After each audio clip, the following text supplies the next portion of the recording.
Welcome to the Graduate Job Podcast, your home for weekly information and inspiration to help you get the graduate job of your dreams. Hello and welcome to the Graduate Job Podcast with your host, James Curran. The Graduate Job Podcast is your home for all things related to helping you on your journey to finding that amazing job. Each episode I bring together the best minds in the industry, speaking to leading authors, graduate recruiters and career coaches who bring decades of experience into a bite-sized weekly 30-minute-ish show. Put simply, this is the show I wish I had when I graduated. And hello and welcome to the 82nd episode of the Graduate Job Podcast, the UK's #1 careers podcast. I have a very special guest for you today who's going to entertain you with their silky and dulcet tones. Okay, maybe I don't, as today you have the pleasure of yours truly to take you through the pros and cons of getting a job on a graduate scheme. You know how it is. There is loads of money spent marketing the big graduate schemes. They come round and travel to all the universities on the milk round. They have those very glossy adverts in the careers magazines and the Times Top 100 graduate list. But, are they worth all of the effort and energy it takes to get them? Because there's a big world outside of the graduate schemes. Did you know that the biggest 500 graduate recruiters in the UK take only about 10% of the total graduate pool of talent out there every year? Now this means that 90% of graduates end up in smaller companies that they might not have heard of before they started their job search. So for today's episode, we will explore some of the pros and cons of graduate schemes and whether a graduate scheme is the right place for you to start your career, or if you're going to be happier, maybe at a startup or a smaller firm. In particular, in this episode, we're going to look at my 5 reasons why you definitely should think about a graduate scheme, and on the flip side, the 4 reasons why they might not give you what you want. Before we start today's show, let's have a little message from today's sponsor, who are our friends over at careergym.com. There are some things in life you can't escape: death, taxes, and psychometric tests when you apply for a graduate job. Now, the only way to get really good at them is to practice, and practice some more, which is where Career Gym comes in. Career Gym is the #1 place for you to undertake all of your psychometric tests which you're going to face when you apply for a graduate job. The bottom line is, no matter who you apply to, from a huge company to the small company around the corner, you're going to have to do some type of verbal, numerical reasoning, situational judgment, working style tests. Career Gym's got all of these, and you can practice them under time pressure, and they give you detailed explanations so you can compare yourself against your peers. And as a valued listener of the show, they're going to give you 20% off all of their tests if you use the code GJP. That's GJP at careergym.com. So get over there and start practicing today. So, dear listener, today, let's get into the pros and cons of a graduate scheme, answering finally and definitely once and for all whether you should apply for a graduate job. Now, okay, it's not going to be that clear-cut, but let's start at the beginning to make sure that we're all on the same page and to get our terms right so we know exactly what I'm talking about. So, what do I mean by a graduate scheme? So, strictly speaking, a graduate scheme is just another type of graduate job. Although they tend to be a bit different in that they are a structured training program run by an employer who is looking to develop future leaders of their company. Now, typically they last between 1 and 2 years. They're quite formalised in nature, and they tend on the whole to be offered by some of the larger, more well-known companies. Now, in comparison, you've got your smaller companies and startups who still take on lots of graduates, but maybe more sporadically, in a less structured way, and often with fewer numbers. Now today we're going to explore the pros and cons of graduate schemes and see whether they are worth all of the effort and energy to start your career there. And I'll be your guide today, chucking in my 2 penn'orth, having been on both sides of the fence really, having started my career with a small company before then moving on to one of the big graduate schemes. So let's start with the pros. And the biggest one for me, and was why I really wanted to get a place in a graduate scheme, was training. I had my heart set in a graduate scheme as I wanted a company who was going to invest in me and look to develop me. Now, to give you a little bit of backstory, after university and working abroad in China for a year, I came back to the UK and I got a job working for a low-cost airline for 18 months. It was great fun. Brilliant people, amazing perks, £25 return flights around Europe. Can't be nasty with that. But one of the downsides was there was no training. Since it was a smaller company at the time, they had no formalised training structure and they didn't really have too much money to sort of spend it on anyway. If you did want to go on a training course, you had to really push for it yourself. There was no formalised structure to go about trying to get it. Now, this was in stark contrast to when I joined the graduate scheme for a big management consulting firm. When you joined the firm, you spent the first 3 weeks in a really intensive training programme with all the other new graduates from the intake. And then over the next 2 years of the graduate scheme, you had about 10 days training a year set aside where you could take in a variety of different aspects of training, from public speaking to business case, core consulting skills. Some of it was in the UK, some of it was abroad. It was really structured, lots of fun, and really, really beneficial. I still use lots of the things that I learned there to this day. And this, for me, is one of the biggest advantages of a graduate scheme. Bigger companies tend to have bigger budgets and bigger learning and development departments, which are set up and focused with the sole purpose of improving you and your skills. And this is definitely a plus point. My next pro point for why to get a graduate scheme follows on from the issue of training. Now, I've put this as a pro, but as we'll see later on, it's also a con. And the point is structured progression. Progression in and through a graduate scheme tends to be much more structured. You know what your role is in the team, and you know who you're reporting to. Now, this may be far too rigid for some people, but the structure does mean that the progression is also much clearer.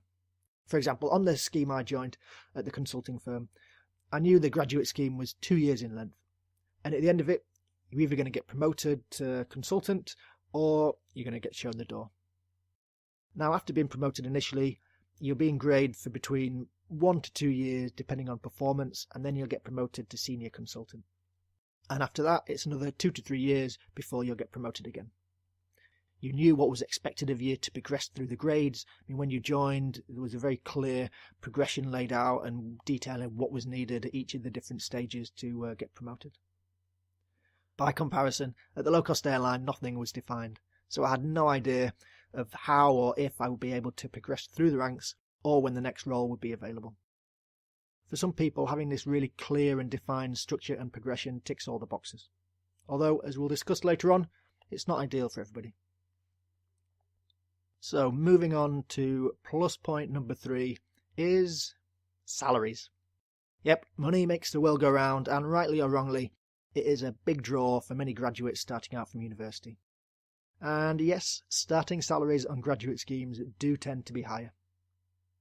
The High Flyers Graduate Marketing 2017 report has revealed that the most generous payers of the Times top 100 graduate schemes were investment banks, law firms, and oil and energy companies. Now, no surprise for me for the first two. And apparently, overall, a sixth of graduate schemes from the Times Top 100 now offer starting salaries of more than £40,000.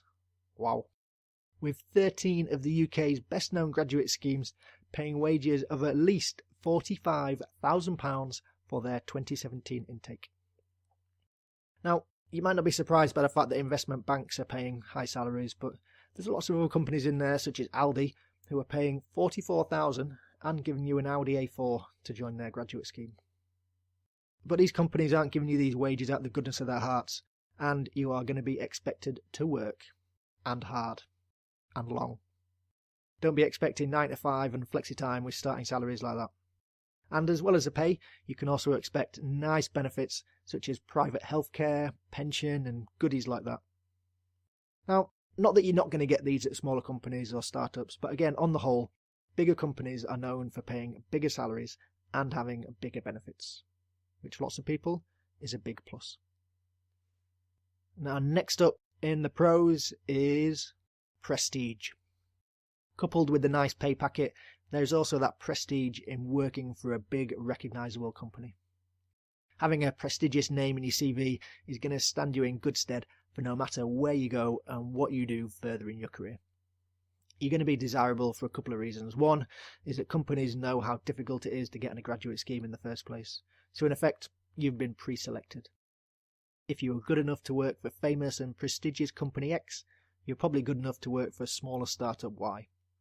And they also know your previous company is going to have invested lots of money into you in terms of training and development.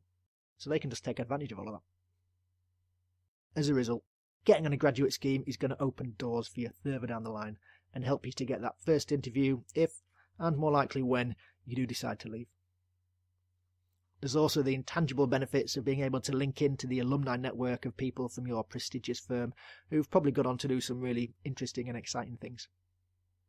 Finally, it will also be easier to explain to your gran exactly who you work for if you're working for one of the big FTSE 100 companies rather than a smaller company. Now, I jest at this, but prestige factor is more important to some people than others. Some people just really like working for a big known company and having that nice embossed business card. Well, for other people, it doesn't really matter as much. But either way, having a big name on your CV is going to open doors for you further down the line. So let's move on to the final pro of the graduate scheme. A big plus for me, and one that is often ignored when you think about the pros and cons of getting a graduate scheme, is that they can be really fun. In many ways, a bit like an extension for university, just with more work and a little more money. Although, make that a lot more money if you're starting on $45,000 a year. When you join a graduate scheme, you're going to join with a cohort of people. You're roughly going to be the same age, and very quickly you're going to bond as you go through the induction and joining process and you start working closely together. Now, depending on the type of work and if you're going to be working away and travelling away together, or if you're all based in a new city together and you're going to be working very closely together, either way, you're going to end up making some really firm friendships with your colleagues. The company as well is probably going to have lots of social events for you to get to know your intake, the intakes above and the intakes below. And then there'll be after work drinks on a Friday, possibly on a Thursday as well, and maybe even a Wednesday. And it's going to be a really fun time. Now, not that I'm saying that smaller companies aren't fun as well, but you're more likely to find people that you're going to click with if you're on a bigger graduate scheme than if you're the only person under 40 in an office and everybody else is married and has kids. So let's recap some of those pros of a graduate scheme. Number 1 was training. Number 2 was structured roles and progression. Number 3 was salaries. Number 4 was prestige. And number 5 was fun. So let's move on to explore some of the cons of a graduate scheme. Let me just take a quick sip of tea. And let's get going. Now, as I caveated at the beginning, of course, these are going to be deeply personal. Some of the pros I mentioned are going to have sounded great to some people and a massive turn off to other people. So, it really depends on your personal preference and what it is that you want to get out of a job. So, con of a graduate scheme number 1. They're difficult to get. One of the common complaints I hear about graduate schemes is that they can be really difficult to get on, and they're very competitive. Yep, and yep. Both true. But, why let that stop you? Conversely, the clue to a graduate job is in the title. They want graduates, and they want to give you a job. It's true that lots of people apply, but most people's applications, to be blunt, are pretty poor, and most people don't put the preparation in and aren't ready to apply. But by the nature that you've bothered to download this episode and listening to this means that you're the type of person who is willing to put the work in. So, don't let a little bit of competition put you off. Yes, they have lots of stages, and yes, it can be really painful to do online applications, psychometric testing, etc. But the reason why they're difficult and why the applications are so long is to put people off and make people drop out from the application. You just need to make sure that you keep going. Now, I have episodes covering every aspect of the application process for applying for a graduate job, and you can check them all out at graduatejobpodcast.com/start. And after listening to all of them, you'll soon find that it's not as difficult as you first thought to get a job. And, who wants a job that's easy anyway? What does that say about you and the job if it's so easy to get? So don't let this first point put you off from applying or sticking with it if you don't get your dream job the first time round. Another con of a graduate scheme is that by their nature, Since they tend to be offered by larger companies, it does mean that you will be a very small cog in a very large machine. When you are working in a building with hundreds, if not thousands of people, it can be easy to get lost. I don't mean physically, although, that could be an issue as well. It can be difficult to stand out and get noticed when you are one new graduate out of an intake of 200 people every 6 months. Conversely, if you're working at a small company with just 20 people, then this isn't going to be an issue. If you did great work, then the whole company, including the bosses, is going to know about it. But for example, if you join Accenture, which has huge intakes of 200 plus people a year, getting noticed is going to be far more difficult. Which leads on to point number 3, which is it's difficult to impact the business. In a big company, it's really difficult, if not impossible, to have an impact on the business. It can be difficult to see how the results of your work and how your contribution is helping the business to grow or making an impact on the bottom line. Now again, compared to a much smaller company or startup, where your work will have much more impact and have a better chance of being recognised by senior people in the business. On a graduate scheme, due to the structured and hierarchical nature of the firm, you probably won't be interacting with very senior stakeholders. This won't be the case in smaller companies, where you'll probably have much greater opportunity to interact with senior management in CEOs, etc. And there is a high probability of them coming across your work. Again, going back to the example of when I started, when I was at the low-cost airline, the CEO and owner would walk through the office and he'd randomly come up to you and just ask you what you were doing and what you were working on and things like that. He still didn't know my name, but it was good that he did walk by. Unsurprisingly, this didn't happen when I was at the bigger consulting firm. So let's move on to the final con of a graduate scheme, and it's one that I mentioned earlier: structured career progression. If you're a real high flyer, super driven, a go-getter, which you're listening to this podcast, so I'm sure you are, you might find a graduate scheme with its formality and structured career progression inhibiting. Your progress on a graduate scheme might be determined not by how well you're doing, but by the specifications of that graduate scheme. For example, you can't be promoted until you've been enrolled X number of years. Now, this isn't the case in all firms, but certainly it isn't true in smaller companies or startups, where if you demonstrate your competency, you can move quickly through the ranks or onto different and bigger pieces of work. It depends really on what you're like as a person. Would you prefer structure around you to help push you forward, or you're the type of person for whom structure is going to hold you back? Only you can answer that question. So, those cons of a graduate scheme again. 1. They're difficult to get. 2. You're a small cog in a big machine. 3. It's difficult to impact the business. And 4. Structured career progression. So there you go, a quick canter through some of the pros and cons of a graduate scheme. Do I think they're a great way to start your career? 100% yes. Do I think they're the only way to start your career? Of course not. They aren't the be-all and end-all, but for lots of people, they are a good place to start. Maybe not finish, but definitely to start your career. But don't worry, it's not one or the other. Like I said, I started with a smaller company, got brilliant experience there, used that to improve my application for applying for a graduate job, got a graduate job, and then moved on from there. Friends of mine started with graduate schemes and have then moved on to startups, either other people's or created their own. There's no one-size-fits-all with this. There's no right way. You make your own way, and as long as you're moving forward and learning, you're going to be going in the right direction. If you're still unsure about what's right for you, listen to some of my early episodes with John Lees on how to find a job you love, or Scott Barlow on finding a career that fits, or Scott Mouts on finding an inspiring graduate job. I've got 80 plus episodes covering every aspect of getting a graduate job, so no matter where you are on your job search, I have something for you.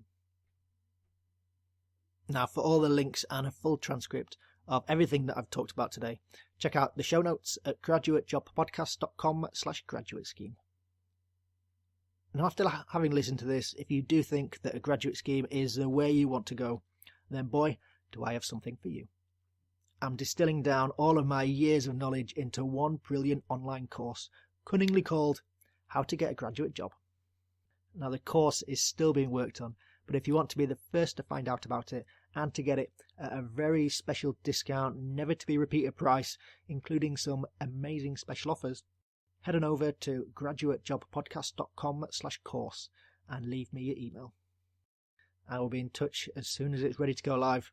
Now, it's a brilliant course which is going to take you through every single step of getting a graduate job, and it's going to save you years of frustration and rejection. So head on over to graduatejobpodcast.com/course to find out more. Okay, that is everything from me. Let me know if you liked the episode today and if there's any other issues or topics that you'd like me to cover. I hope you enjoyed it, but more importantly, hope you use it and apply it. See you next week.